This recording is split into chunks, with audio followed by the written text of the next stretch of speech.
Hello and welcome to the Pit Strategy Podcast. I'm your host, Jeff, And I'm Matt. and we just want to welcome you to our ad hoc remote recording session as we're testing out new softwares and hardwares and not being in the same room together when we do this due to illness. And by coincidence, Jeff just so happens to have the ick, so we might as well, spill all the beans here. Yeah, not literally. Be completely honest. Yeah, definitely did not want to pass on what I got, so we're just doing this at the most socially distancing that we can. But yeah, we're It's getting ready to, appreciated. yeah, I'm sure. Yeah, getting ready to cover all things Suzuka. Wasn't a whole lot there. Bit of a snooze fest, as it were. But we'll get into that in just a second. But Yep. let's talk about going into Suzuka. Special liveries. There were some pretty sweet liveries going into that There was a race. few, yeah. What was your Yeah. favorite? I jokingly, my favorite is the steak Sauber livery that they released for April Fool's Day. Right. That was very classic. That was a nice touch. It was I a appreciated that. Yeah. definitely good joke. I think I liked Haas's with the pink cherry blossoms. That was very classy. Blossoms were nice. Yeah, I like that a lot. But honestly, the white bowl was chef's kiss. Yep. It was immaculate, Yeah, that original simple, Honda. elegant. Yeah, It the original looked Honda. really good out there on track, and just the little details, like even the Honda logo was red over the white. Yeah, it was just Yeah, beautiful. yeah, That's one you need to yeah, take. Like as soon as the race was over, they should have just wheeled it over to Honda's little headquarters over there next to the track and put it on display. That's when you don't bother shipping back to the UK. Well, it's hard to do that when you just peel the wrap off and get the original paint job on underneath it. True, but that car's terrible anyway. Max won't miss it. Anyway, no, it was definitely really fun to see some different paint schemes out there on track for such a good race. Those were our first special liveries of the year, so it was definitely fun. We should, I think they usually do some new special ones for Miami as well. So we got a couple weeks before we get to see other ones, but yeah, definitely a good Yeah, change of pace. Miami, usually Monaco. Yeah, Yeah, usually so we'll have those. a couple of races. Yep, it'll be fun to see. Other than that, after the race, poor Carlos Sainz. I feel for the man. He got fined $10,000 for missing the national anthem before the race due to uh, stomach issues, a stomach bug of some kind that he had, and he had to go see a man about a horse. Deal with it. Yeah, and because of that, he missed the national anthem, and the FAA said, "Oh no, you don't," and fined him 10K. So poor guy had to whip out his checkbook before it was all said and done, before he could go home. That is an expensive dump, man. That, Like, what's the alternative? Which is more disrespectful? To excuse yourself, which I'm pretty sure fans did that too. There's no way you can expect every single fan that's there to like stand at attention. Some of them might have had to go. You right. don't know. Like, what's more disrespectful? Excusing yourself because you got to take care of business, or crapping your racing suit in front of everybody while the national anthem is playing. Yeah, and you're in that nice, bright, shiny white Yeah, it's a white suit. Will Williams racing suit. In other words, poor Science has 10 grand literally down the drain before this was all said and done. So, poor Taking guy. the Atlassian part of the racing suit a little too literally. Oh boy, oh boy. That calls for a. Oh god, he broke out the soundboard. Yeah, Really one of those. it's going to be one of those. Yep. Anyway, other than that, you had news coming out of the Haas paddock. Yeah, so this is actually after the race as well. But as we all know, during FP1, Jack Doohan was subbed out in in favor of Ryo Hirakawa, a Japanese native, and performed pretty well in that Alpine. And he has been announced as the newest Haas reserve driver. Ooh. For those unaware, he is a current WEC driver, World Endurance Championship for Toyota Gazoo. So that makes total sense for Haas to want to pick him up because Toyota Gazoo is a very big sponsor of Haas. They're partnering well together. So clearly he turned heads in FP1 Wonder if that's in going to order be. to make that happen. Yeah, and I also wonder if that's a sign of things to come for Haas. I mean, historically, they run Ferrari engines, which has usually kind of gravitated them towards the Ferrari Driver Academy. Yep. Mr. Ollie Behrman, the an alumni from that program. So I think everybody kind of expected, them to look there for a reserve driver. So it's interesting to see that shift to Toyota Gazoo and their Scuderia of drivers. It's an interesting Yeah, change. clearly it's showing results. It's starting to bear fruit.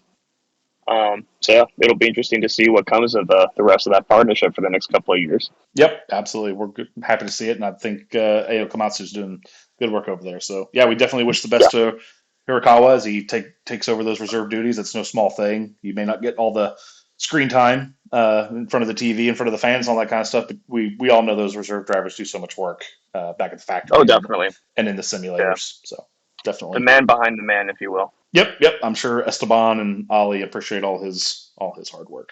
Yeah, So that's about it news wise. yeah, it was kind of a slow news week, if you will. The quick turn. This is the start of the triple header. All the teams are finished in Japan and immediately turned around to go to Bahrain.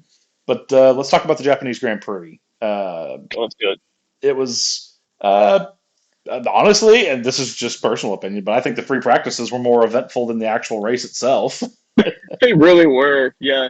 I The think, most nail biting part of the whole weekend was qualifying, but yeah, the most shenanigans happened during free practice. yeah, we had lots of the grass medians along the track were catching fire. Apparently, Japan's in a bit of a drought season right now. I think there was what 5 red flags between all three free That practices.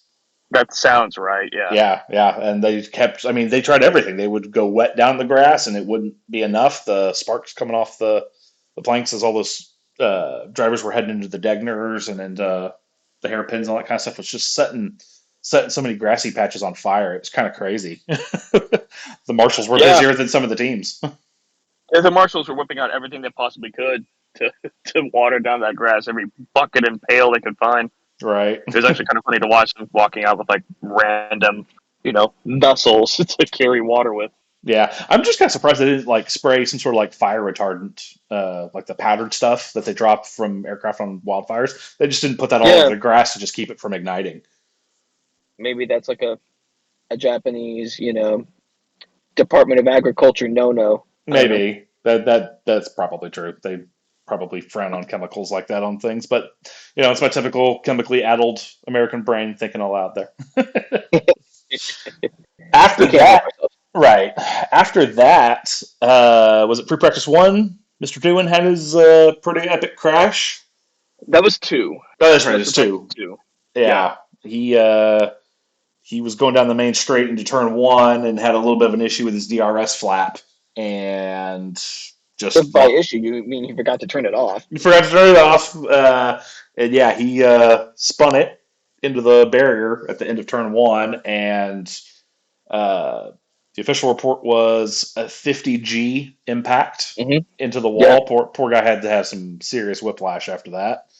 Oh yeah. To Uh, put it in perspective, Max Verstappen's big crash in 2021 was 53 Gs, if I recall correctly. whew, So that's that's on par. yeah, that'll take a I'm gonna toll just on you. fact check myself real quick. Yeah, But yeah, one way or the other, that is a lot of impact. yeah, And for him to just take that on the chin and hop back into the next free practice, that says something about his drive. yeah, He's still in trouble though, yeah. in my He's opinion. the ghost of Franco Colapinto was peeking over the over the remains of that barrier and was like, "Is it my turn?" Mm-hmm. Yeah, yeah. So Max's crash was 51 Gs. So yeah, right up there. Man, that's rough. But But yeah, between here's the thing with the DRS, it disengages when you hit the brake pedal, right, but you take turn one flat. yeah, So you can't you can't just wait for the DRS to turn off. You've got to hit that button on your own. right, So yeah. I to think that's call that a a rookie mistake is almost a compliment right, because DRS is not a new thing in F1. I mean, I don't know if it automatically switches off in F2 and F3 or not, but you have DRS in those lower formulas. right, So you can't be that much of a stranger to it. right, Between that and the way Hirakawa showed him up in free practice, I mean, Hirakawa had he bested doing easily. right. So Yep. yeah, Colapinto is just gotta be chomping at the bit right now. Oh, I'm sure. Yeah, Right. And there are Doohan's running out of rumors. chances. Yeah, and the rumors around the paddock is that there may be a swap before this weekend in Bahrain, so we'll see what happens there. But yeah, Dewitt's Yeah. crash caused a total rebuild of that car. Alpine mechanics had to work through the night to get it fixed. They cracked I the destroyed the car. they cracked the monocoque, the actual seat, in two places, the carbon fiber seat. So that had to be totally rebuilt. So yeah, that's a totaled car right there. You can't sell that anywhere. No, he really did destroy the car. Yeah, and then same session, Fernando Alonso spun out and got himself stuck in the gravel in free practice 2 at the Degners. Yep. Beached it. So I think there was we talked about this. This track got resurfaced, and I think a lot of teams were just struggling to get tire compounds figured out. Pirelli chose to Yeah, I use would just chalk that more to I would just chalk that more to pushing, trying to find the limit, and he went a little bit over. yeah, yeah, and I think Pirelli went with the hardest compounds of tires. So I think freshly resurfaced the track surface with harder tire compounds is just you're going to have some people slipping and sliding a little bit before Yeah, I quali don't for know why sure. they chose to do that. Yeah, they should have dropped it down like one step. I think would have probably been more helpful, but I don't know. I I'm agree. not. I'm not a tire engineer. I don't work for Pirelli. That'd be fun Also, though. oh yeah, Piastri got a slap on the wrist for some shenanigans in the pit lane, cutting some people off. He was trying to do a practice start Yep. and ended up being a bit of a menace over there. A little bit A ridiculous. small nuisance. Yeah. Yep. So that was about it for the fruit practices. I still have yet to hear a full explanation of Hadjar's seat/seat belt issues. Uh, all throughout free practice 3 and even into quali, he was in and out of the car, and they were doing all kinds of work on his seat, his harnesses, uh, and they were being very vague over team radio as to what the actual issue was.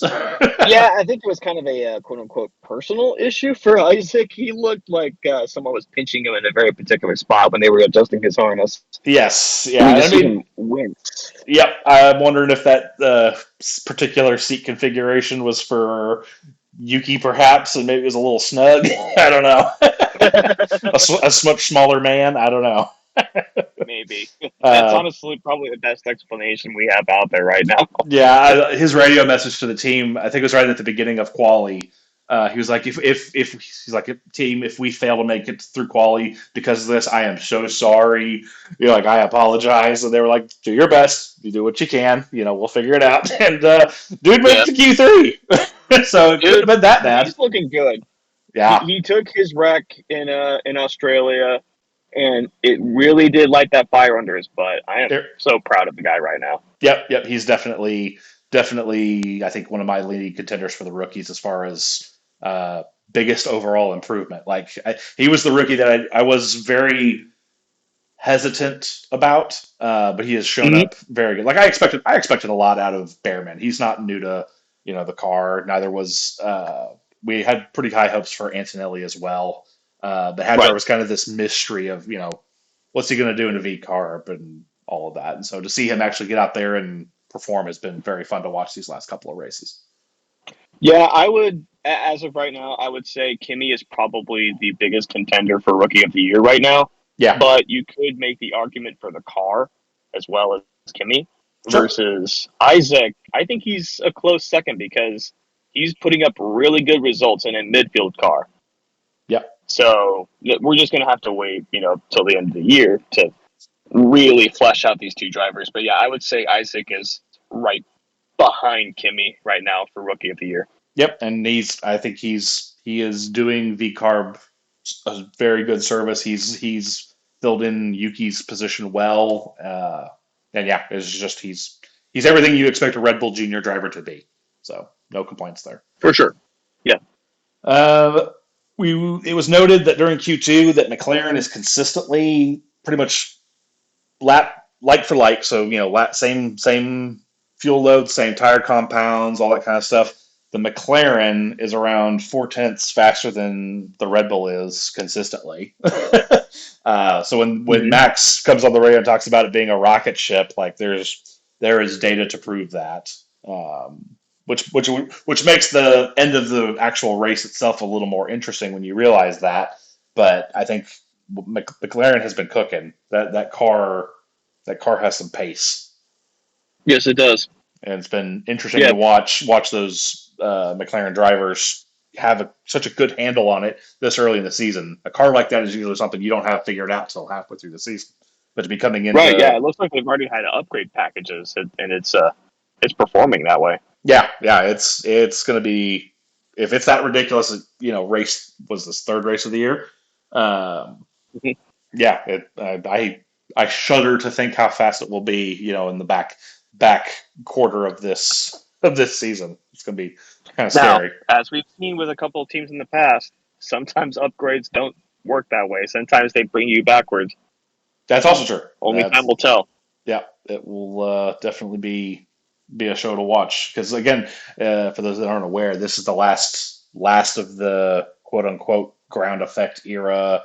This particular build of car, we go to a whole different set of regs for engines and body and DRS and all that kind of stuff. DRS goes away, so the whole structure of the car changes next year. So We still have that rumor that they might extend the current regs just to, try to work something out with different engines potentially, but it's just a rumor right now. That's all it is. yeah, we don't know anything beyond that at this point. So, but it's interesting Yeah. to So we're see. sticking with the official narrative for now. Yep. Just interesting to see the teams that have committed to pushing this particular type of car all the way to the end of its regulation era. And yeah, it's just been fun as a fan. It's fun to see. Yeah, Uh, for sure. Going back to the V carbs, can we talk about Liam Lawson out qualifying Yuki Tsunoda by 900ths? Yeah. That You know, was um, just talking about Yuki in general, I think he looked really solid this whole weekend. His form was right up there with Max's um, throughout the practices. Like he was 18th in Q2 or FP2, excuse me, but they were running hards. They were clearly running like race pace tests, and with all those red flags, he clearly could not get a good time on the board compared to everybody else. right. So I'm kind of dismissing that. But aside from that, yeah, he looked not as good as Max, but he looked like he was keeping up with him. Even in Q1, he was right there with Max in like P5 and P6, something like that. Yeah. Um, No, it was very impressive. so so yeah, I think something just got to him in Q2. Honestly, I think he had if I remember right, he had some sort of slip up in the first sector that just messed up his lap Yeah. and wasn't able to get another one on the board. So that's unfortunate, but I think that I'm going to call fluke. I think Yuki could have qualified a lot better.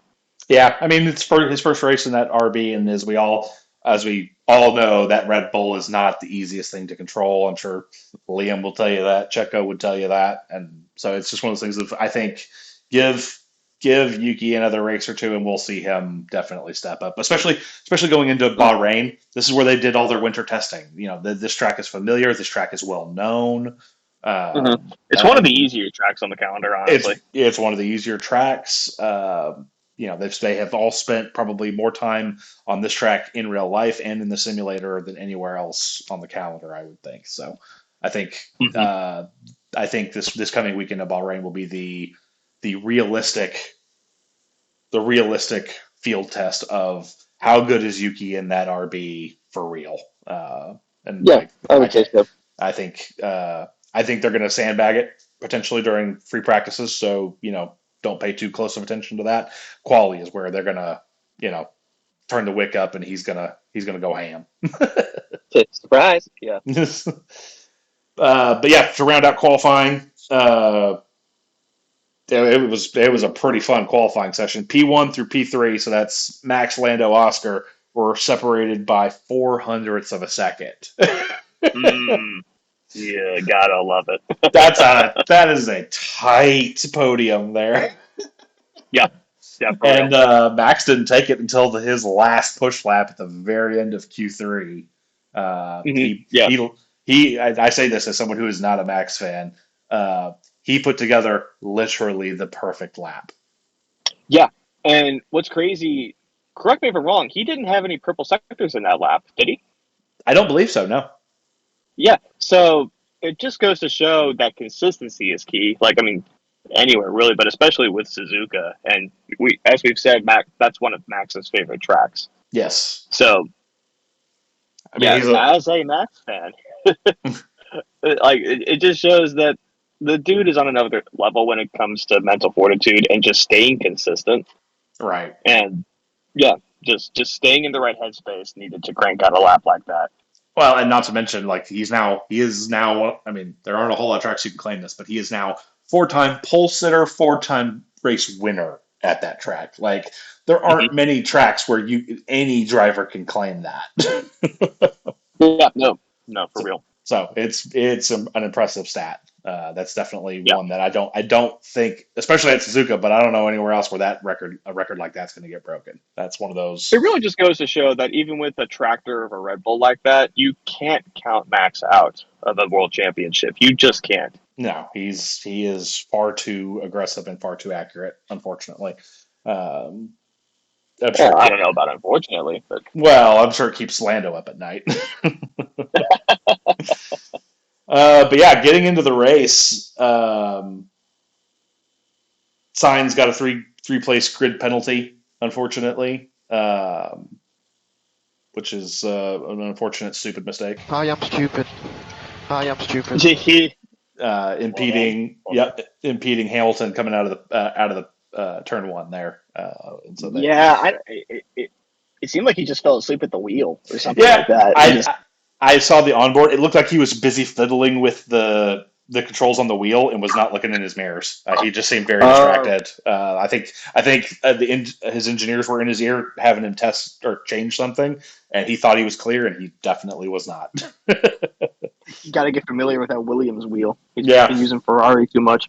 I thought it was hilarious. The radio on Hamilton's end, he thought it was Albon, and he's like, Yep. dang it, Alex, what's he doing? Mm-hmm. It was real, yeah, it was real funny. So yeah, he started starting from P15 due to that impeding Yes. penalty.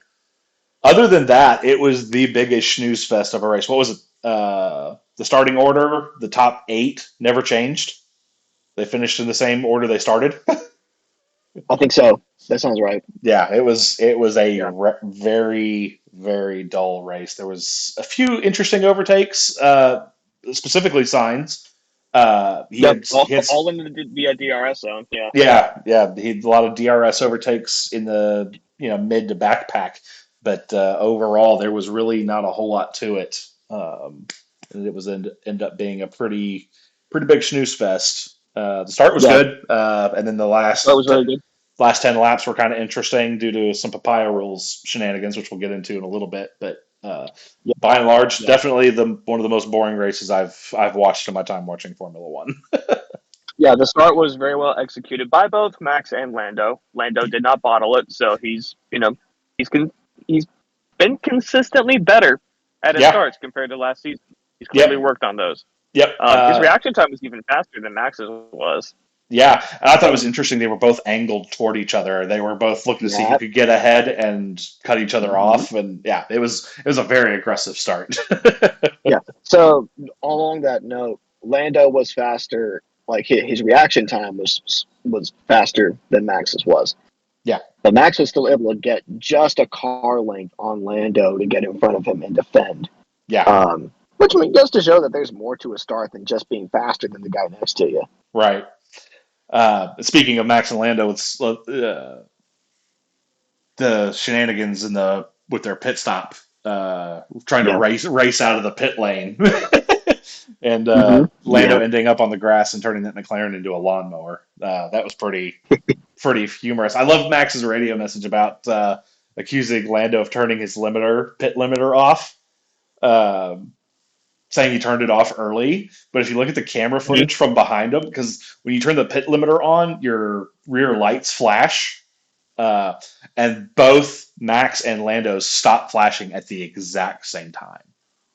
They turned their pit Yeah, limiters off at the exact same moment. It's hilarious how like that's funny. perfectly in sync it was. I love it. And to hear Max complain about it, I was just like, if he did, you did it too. Right? Yeah. I mean, yeah. You as a driver, you're gonna try every trick in the book. As far as you're gonna throw the book at the driver next to you. Yeah, So that's just what you do, and yeah, it's you either get it right or you don't get it right. No, Mikey, right. no, Yeah, Mikey, that was so not right. man, And you're on top of those, aren't you? I'm just having way too much fun with the soundboard. This is gonna have to be a regular thing, I think. But anyway, so But that yeah, yeah, you really can't fault Max. Honestly, I like what would you expect him to do? He could give Lando a little more space, but there's no reason why he should. And also, you got to remember, this is a pit lane exit. Max can't cross that white line next to him. right, he's He's got not nowhere to going to go go. that far over. Nope, Um, he's not required to give him space for passing because it's not a turn. right. It's not. There's no apex. It's a straight line. It's a if you're going to do it, it's a drag race, and Lando should have realized he's going to run out of tarmac. Right. Yeah. The smarter thing for Lando would have been to slow down and just get in behind Max and stay right on his gearbox. Yeah, get in He that probably slip. would have caught Max that way. I was going to say get in that slipstream and catch him into turn one if you can pull that Yeah. off. Because like as we were Yeah. saying, Just that with the McLaren is about 4/10 faster. So if you can get that slipstream effect, you'll catch him into turn one or in the S's, right. one or the other. So Yeah. So because of that, Max had about a second on Lando. Lando only got within DRS range once after that pit stop, and Max was able to hold him after that for the rest of the race. And that's honestly what won the race for Max. I mean, don't get me wrong, Max's performance was phenomenal, but it was that circumstance that gave Max the opportunity to win the race. yep, absolutely. So it was an interesting strategy choice on Lando's part. I think it was emotion over practicality on Lando's part, and I think Well, he paid the speaking of price. strategy, let's talk about McLaren's pit strategy really quick Okay, because I think it needs to be talked about. um, you're talking about them boxing the order in which they boxed them. yeah, for one thing, I don't know this for a fact, but it seemed like Oscar needed to pit first because he had higher tire drag. That's the only like logical solution I can come to anyway, because otherwise it just made more sense to have Lando try the undercut and have Oscar pit a lap after Max. Get him on both ends. I would It made agree. zero sense to have Lando pit at the exact same lap as Max. Right. The only thing I can think of that may have had them scared and want to do that was I think maybe they were concerned about Russell because that man That's has possible. Russell was not Russell was behind, but Russell is, as we've experienced at Spa last year, that man is the master of making tires go the distance. And I think they were He is. afraid. I think there was some fear there that maybe if they didn't cover off George with Oscar, they would be fighting the Max at the front and George at the back, or Kimmy. You never know which Merc is going to be ahead there. But I think it was just safety thing of like let's make sure we're only fighting one other team, not both. And so I think that's why they did it the way they did it. But It's that's very just possible.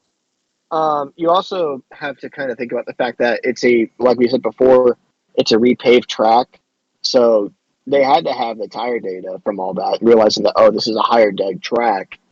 That and combined with throughout practice and even qualifying, the Mercedes looked good, but it's honestly the most sluggish that it's looked in these three races so far this year. that's true. Yeah, it's hard to know.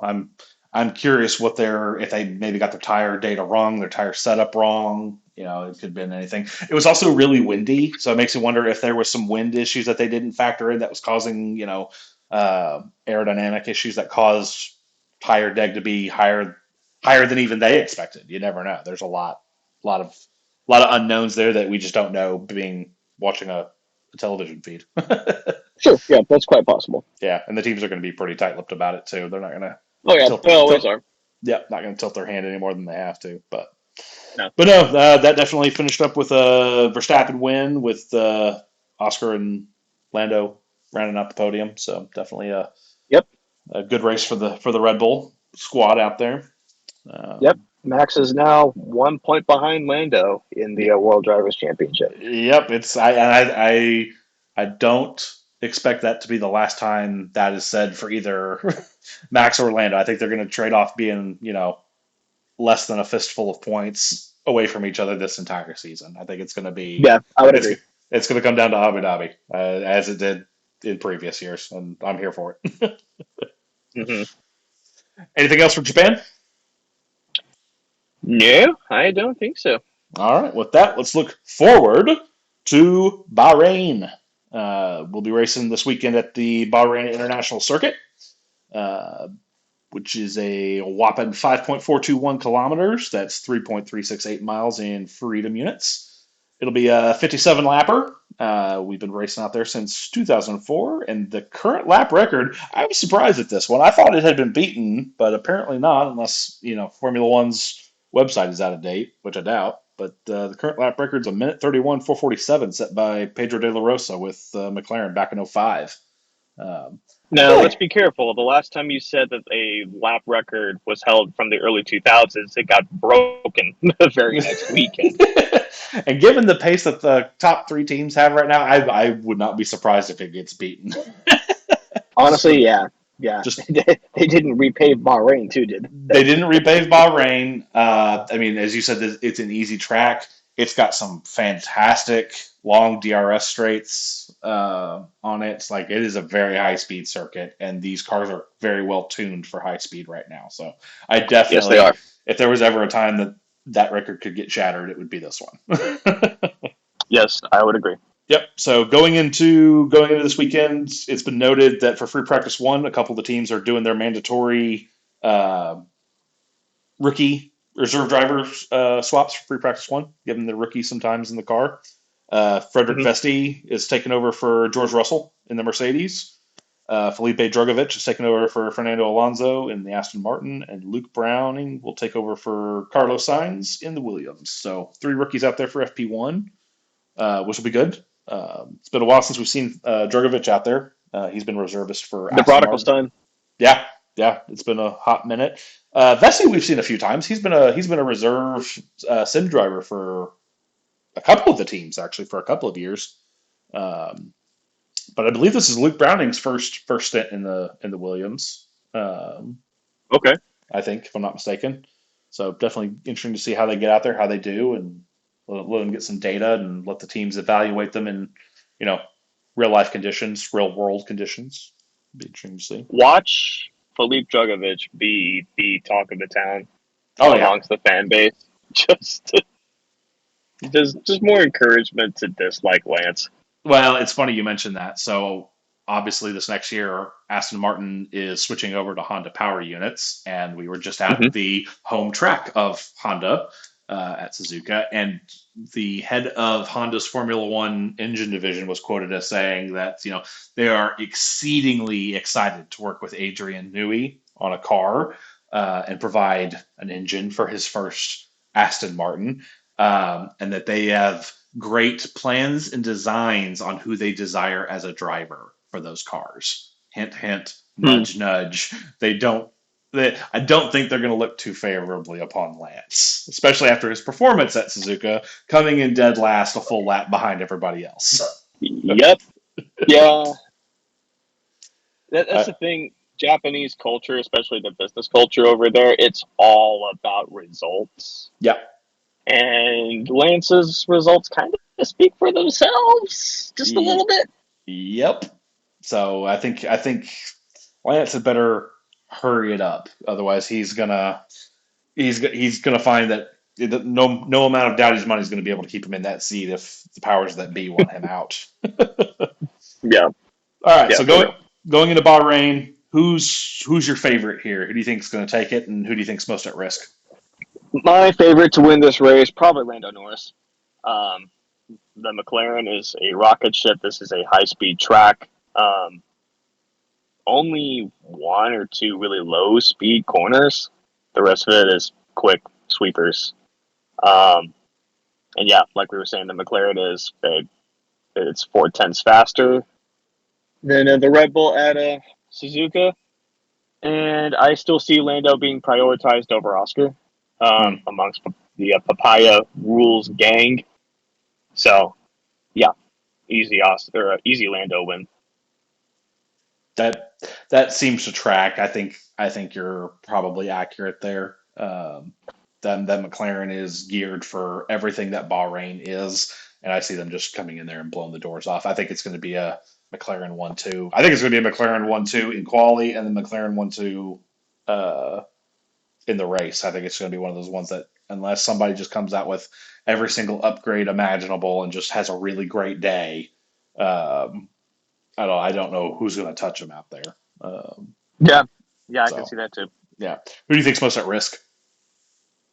Uh, I mean, Jack Doohan, honestly.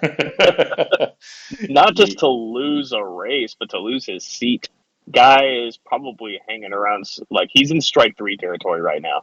Yeah, yeah, especially with Guy is running out of chances. yeah, especially with Flavio Briatore out there, hanging around and all of that. I'm sure it's going to be very intimidating in the Alpine garage for sure. Right, yeah. Yeah, you got this guy breathing down your neck, and then you got Felipe Drugovich also peeking around the corner. Not Drugovich, excuse me. Franco Colapinto peeking around the corner everywhere you go, Yeah, just eyeballing you from a distance. yeah, And it's yeah, these slip ups keep snowballing into something that is going to be harder and harder to dig yourself out of. yeah, yeah, for sure. It's going to be risky territory for him, and he's such a great guy. It would be sad to see him just get kicked to the curb without giving him, I think, a little more chance to prove himself. So I hope Alpine isn't too harsh on him. I'd like to hope that they'd give him till maybe at least Miami, but you never know. Mm-hmm. Yeah, I agree. He's a great personality, but at the end of the day, personality is not going to win you races. Right, for sure. Yeah, and I can only hope he's learning from Pierre. Maybe Pierre will tell him what he needs to do for Bahrain, and you know, maybe Mm-hmm. maybe they can play a team game and make something happen. Yeah, Uh, here's hoping. yeah, so I'm with you there. That I think Alpine's the biggest at risk. I think Aston Martin is too. Stroll and Alonso haven't had the most stellar start to this season, so I think those two are No. definitely the biggest at risk. I'm also going to throw Esteban Ocon in there.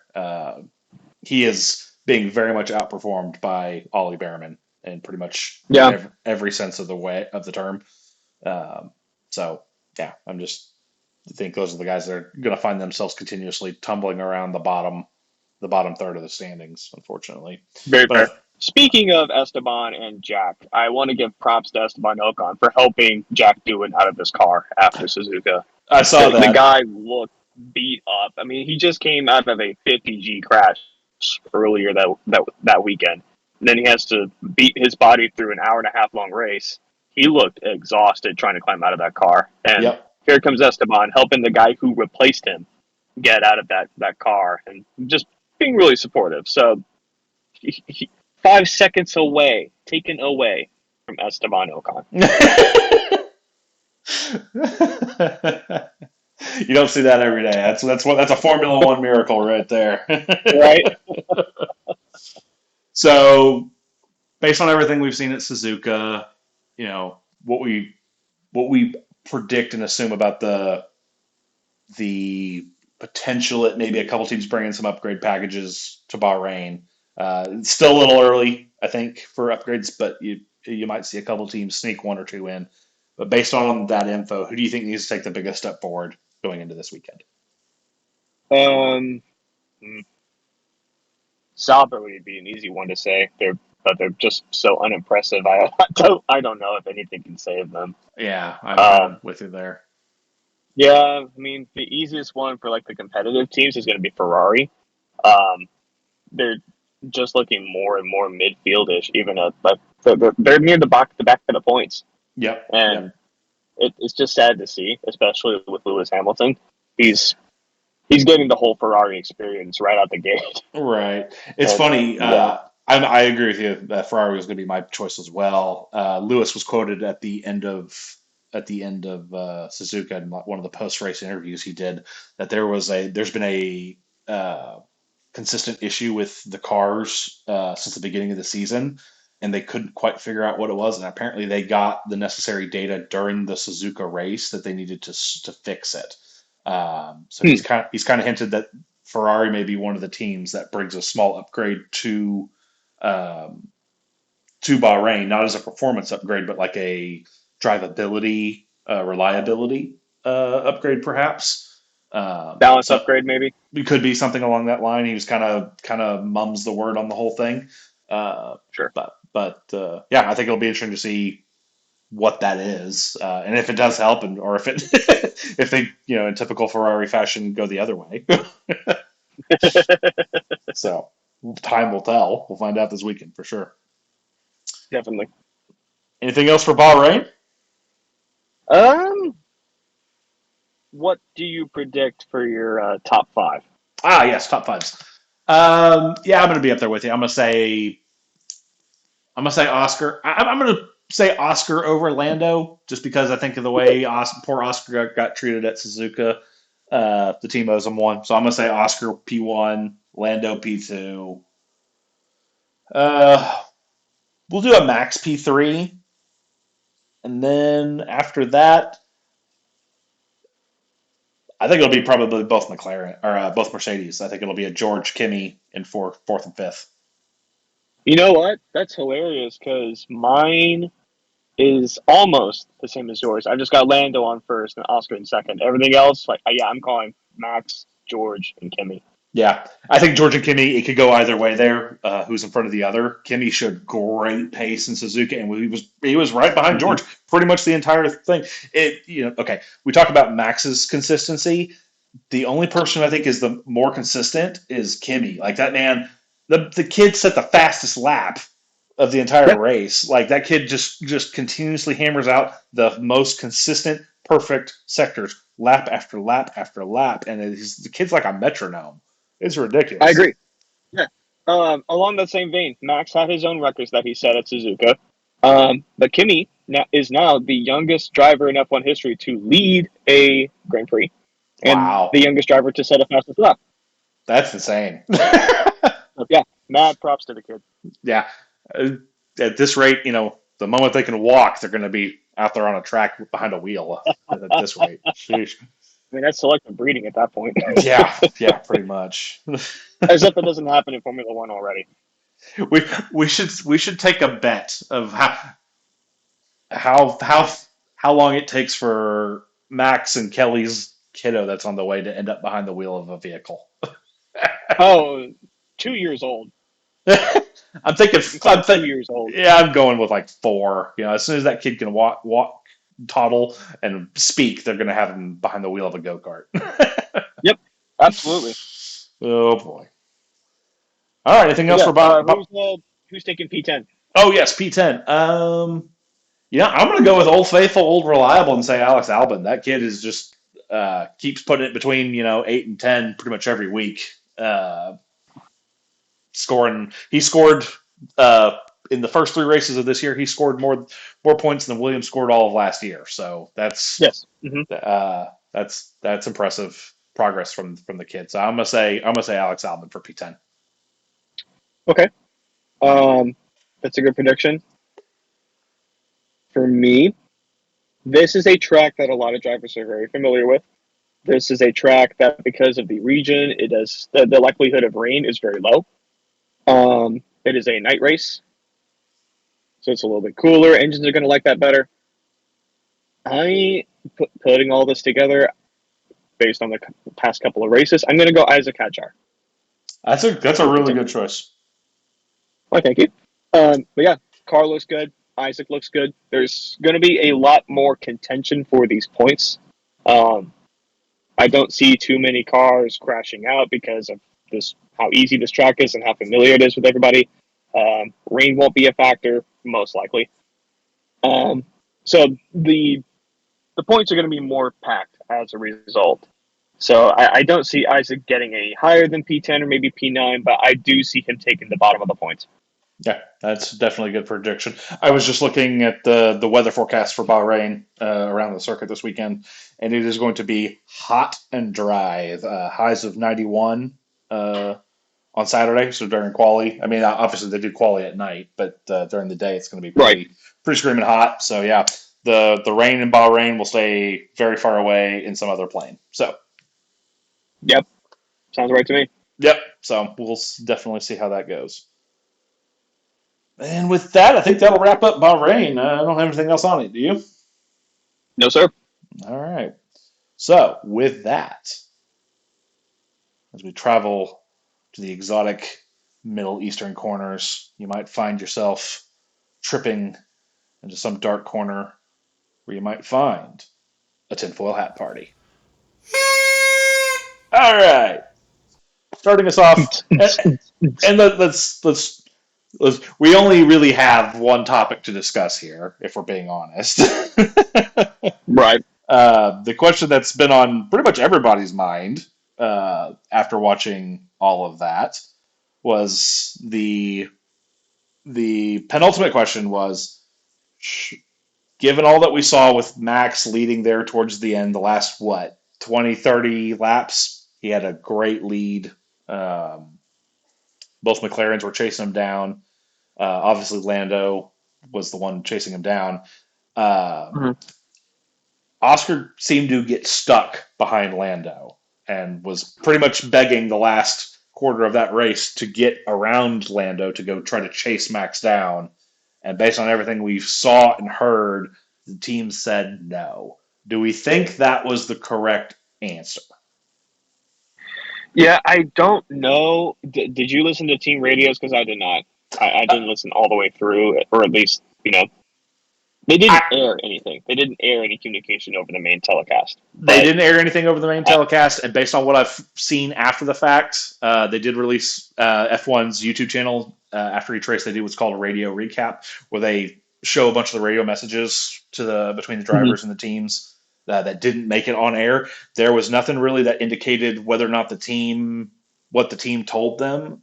They've kind of kept that under wraps. We really didn't get any word from either Andrea Stella, Zach Brown, or either of the drivers.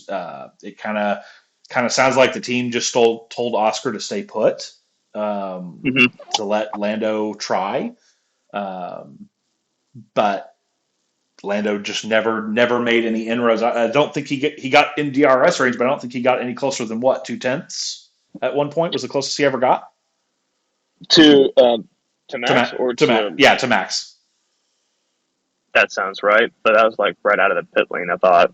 I don't Yeah, remember what it was. I think there was one lap on the pit, or I'm sorry, on the main straight with the DRS. He got within like 2.5 tenths of Max going into You're turn right. one, and that was the closest he ever got. Not within striking distance to make a pass. Yeah. Yeah. So So with all that said, um, I don't know. Yeah, because at one point with DRS, Oscar gets within I think 3/10 of Lando going into turn one. right, But after that, he backs off hard. Like yeah, he falls out of DRS range within the next couple of laps. So there's no way that Oscar used his entire battery just to get right behind Lando. I yeah, don't see that happening. I think Oscar is smarter than that. So yeah, I can't see him backing off that far without some sort of team order. Whether it was one place before the race or over radios and it just wasn't aired or something like that.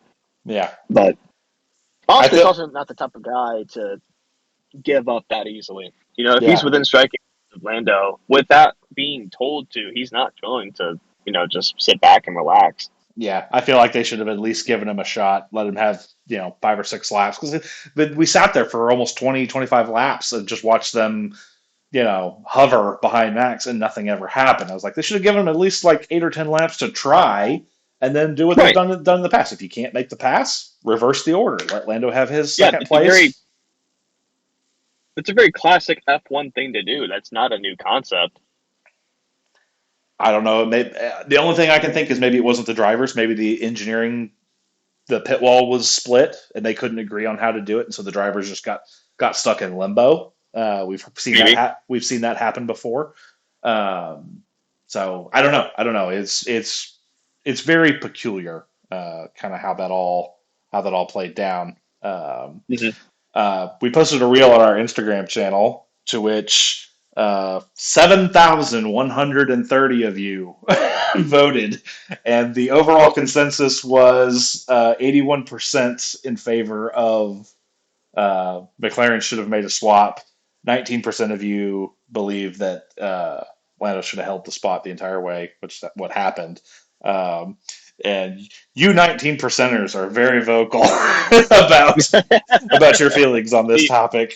the comment section has been very entertaining. It's gold. It is comedy gold Yeah. in our Instagram comments section on that reel. So if you don't follow us on Instagram, you absolutely should go check out that comment section and laugh, throw in your own input.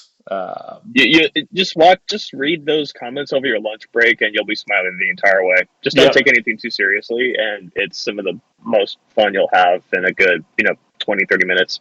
Yeah, if you take it too seriously, I have a seat to sell you next to Charles in a therapy session because you probably need it. Oh man. So yeah, I think that's one that's going to be analyzed for a long time. And there's a part of me that just wonders if some Netflix cameraman or audio engineer managed to capture anything that will give us a snippet into what happened there on the next season of Drive to Survive. That's my hope. That'd be cool. Yeah. If there's something there, maybe some juicy bit of drama. But yeah, I'm curious to know what led to that just sitting the way it did for how long it lasted. Yeah. Only time will tell. Yep. But yeah, the only other thing I really have for this party, because the race was so dang boring, there's not a whole lot there.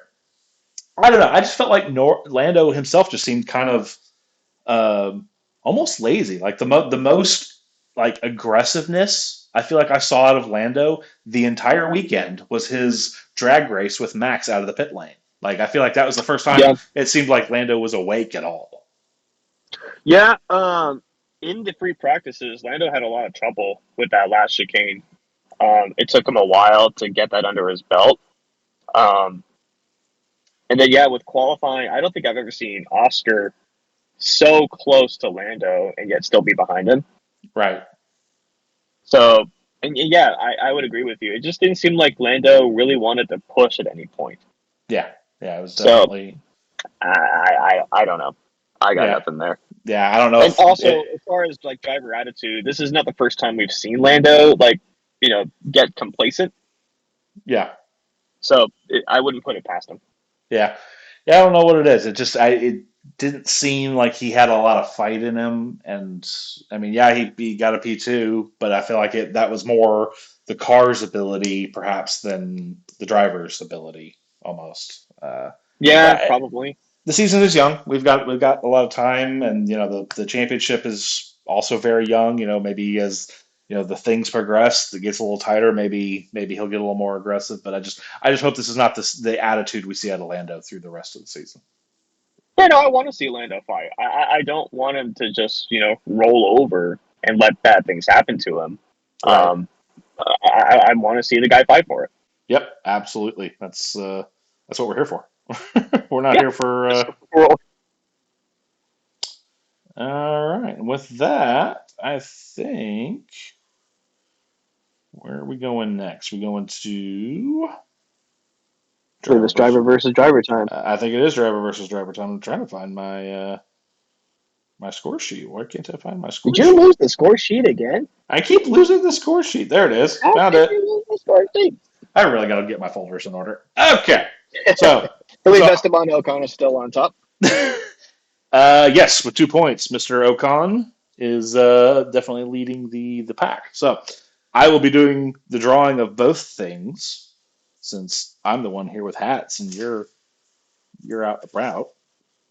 I So am we'll out do. hatless. Yes. You're a hatless wonder, you. So, starting us off, we have Max Verstappen. Hey, my boy. Yes. Going Beautiful. up going up against Alex Albon. Okay. Former teammates. Max Verstappen and Alex Albon, and they are hosting a podcast. Well, Max already has a podcast, so Well, you're talking about the cool down room? yeah, the Max Verstappen podcast. Yep, Alex actually has a real podcast. They host Team I know. Torque on the Williams YouTube channel. I know. I think, and yeah, Alex is definitely more enjoyable to listen to ramble on about things than Max is. Yeah, so I think Max would be a really good podcast guest. I don't Yes. think he'd be a good and consistent host. I think Alex is better at both of those. Yeah, I would agree. I definitely think Albin has a more Well-rounded enjoyable, personality. well-rounded personality, public-facing persona, a little more extroverted perhaps than Max is. Yes. So yeah, I definitely would give that one to Albin for sure. Yep, I would as well. As a Max fan, I'm giving this to Alex Albon. Very good. All right, next up we have Pierre Gasly versus Toto Wolff, Huh. Interesting. team principal of Mercedes Petronas AM or Mercedes AMG Petronas F1 team. Got to get it right. Yeah, that's a mouthful. It is a mouthful. And the activity is American football. Toto's a big guy. Toto's a tall, broad man for sure. Yes. Yes, Um, he is. Pierre is tall, but he's also been on the lanky side. is lanky, but Pierre plays a lot of soccer, European football, so he's naturally very athletic. I feel like Toto's just going to be the kind of the grumpy old the grumpy old German who just looks at it and goes, "This is not real football. I am not playing." 9. Yeah, 9.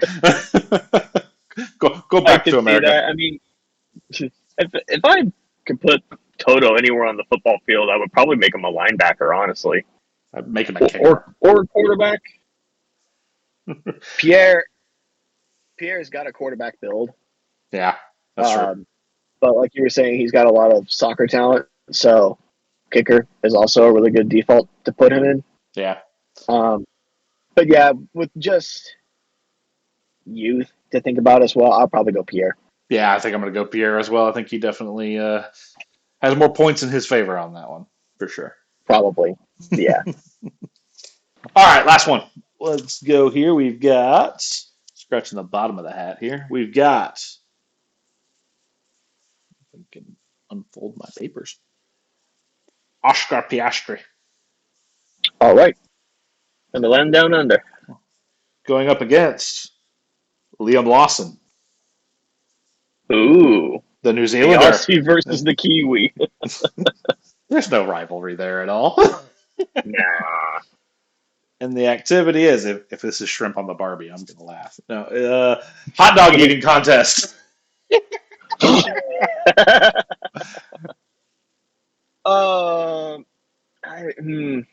Oscar is too chill. He wouldn't.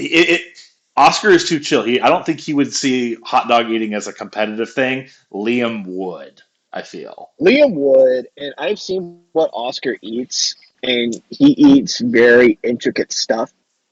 So I think that perhaps hot dogs might be a little bit beneath him. Also a fair point. The signature look of superiority, just sneering at a plate of hot dogs. You're Right. I could just see Oscar as the type of guy to just go, "Nah, son, free hot dogs." Yeah, you just down a whole plate of them and not even blink, and do it while staring down at Yuki and be like, "You can't make anything this good." Yeah, definitely Liam on that one for me. Right there. Yeah, I'm going with Liam. All right, Liam it is. So with that, we are 3 races in the bag here. Mr. Ocon is leading with 2 points. And tied for second place with 1 point each, we have James Valls, Christian Horner, Kimi Antonelli, Zach Brown, Lewis Hamilton, Fernando Alonso, Fred Vasseur, Ayo Komatsu, Alex Albon, Pierre Gasly, and Liam Lawson. That tie's got to get broken at some point. Liam Lawson has more points in this championship than he does in real life. Youch. Ooh. Anyway, Season's still young. season is still young. There is time. So, all right, let's hear your quote of the week. All right, my quote of the week. I am, we had all that talk about Papaya rules, team orders, Oscar wanting to chase Max, and my quote of the week comes from the final lap of the Grand Prix. Lando pushes a little too hard going into that last chicane and goes off track. Oscar has a great view of it and just goes, cheeky. I just love that because with the radios, you have to push a button to turn that radio on and off. Right. So Oscar went out of his way to push a button just to say that and make his feelings heard Yep. to the world. In typical one-word fashion. Yes, very, very Oscar-esque. Yep, that was classic. Yes, it was beautiful. Very memeable. My runner-up this is a close one, but until Oscar's line happened, this was my current quote of the week. Near the end of the race, Kimi Antonelli gets fastest lap. Bono goes over the radio to tell him, "Hey, you've got the fastest lap. You're the fastest man on track." And Kimi replies, "I'm giving it everything, mate." Bro was fighting for his life. He sounded so exasperated. Like that man sounded like he was dead, dying on a barren beach somewhere. He really did. Yeah, he's like a beached whale. Yeah, poor kid is having been run through the ringer. Bono's running him through everything he can. I mean, it's just what he does. Oh, sure. Yeah, you used to be the engineer for a 7-time world champion, and now you've got this kid, this 18-year-old Italian, who's got a lot of potential, but at the end of the day is still an 18-year-old Italian. You got to push the kid somehow. Hey, Italian man. But yeah, those are mine. What do you got? My favorite one was in the post-quali interview. They were asking Max about what it was like to, if they thought anybody else could try to drive the car to its full potential, like he was doing. And his quote was, "If you want to drive the car and give it a go, you could poop your pants." And then he catches himself and goes, "Am I allowed to say that in a press conference?" Was considering Sainz had to go take care of business. It's like, it's just funny. Like, pooping your pants is, I think, on a lot of people's mind during this weekend. It's kind of strange. That's kind of the theme for Suzuka. Yeah, just a little bit. And then my runner up was for Alex Albon when his engineers were asking him to swap something with his pedals. I'm not entirely sure what the actual action they were asking him to do, but it was something related to his pedals. And Alba just comes on just completely exasperated. "You guys make absolutely no sense at all. It's like ridiculous." And it's like the most like rage-filled thing I've ever heard from Alex ever. It's the most angry I've ever heard him, to be Yes. It was just like, dang, dude. Cool it. Right. It makes you wonder how much potential that Williams has, because Alex is clearly motivated to do well. Yes, I think I'm not gonna say we've touched on this, I think, at the beginning of the season. Like, I don't think he's scared of Sainz. I think he relates well to Sainz. But I mean, and I think pretty much every F1 commentator has said this. But you are always judged firstly against your teammate, and I think he knows that Sainz is coming from Ferrari, having been at the top step of a couple podiums and all that kind of stuff. Things that Alex himself has yet to do repeatedly. So yeah, I mean, the threat is there, and so I just see him. He is literally going to squeeze every ounce of performance he can out of that Williams. Whether that Williams is up to snuff or not, he's going to tear it out of there if he has to, and more power to him. Yeah, definitely. So yeah, those are my highlights for the week. But I think with that closes us out for this episode. Any Yeah. anything else? Any saved rounds? No, just I wanted to give a shout out to all the new followers that we've gotten over all of our socials this past week. I posted that random meme of Lando and Oscar at like 3 in the morning after the Suzuka GP, just because I saw this whole kerfuffle between Lando and Oscar, and that meme, that GIF that I posted of Mr. Bean trying to get past the old lady. That's all I could think of. It just reminded me of that. And Did, as soon as the podium celebration was over, I put that together, and it's just exploded beyond belief. So yeah, thank you to everybody that's seen it, liked it, shared it with your friends, given us a follow. Truly does help us a lot and helps us, gives us a reason to keep doing this. Absolutely, we do appreciate it. On that note, you watched the race live? Yes. Wow, what was that, like 2 or 3 in the morning? Yeah. Our time? It started at midnight. Oh, At okay. like 2 something. Oh, okay. Yeah. Man, that's dedication. Yeah, somebody's got to do it.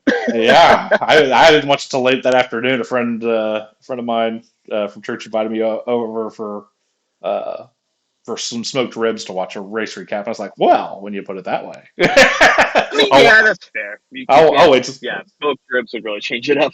Yeah, I was like, I'll wait till tomorrow afternoon to watch it. Don't make me don't make me go hungry. But Sounds like the ribs are the most eventful part of the afternoon. they really were. Not gonna lie. All right, I think that'll about wrap up to this episode. Thank you all for listening. I'm Jeff. And I'm Matt. And yeah, just be sure to follow us on all social platforms and to keep up to date with what we're doing, what's going on, our release schedule. Be sure to also check out our website, pit-strategy.com. That's where it's kind of our home base for most things these days. But yeah, we'll see you until next time where we'll cover Bahrain and look forward from there. But until then, take care and pit strategy complete.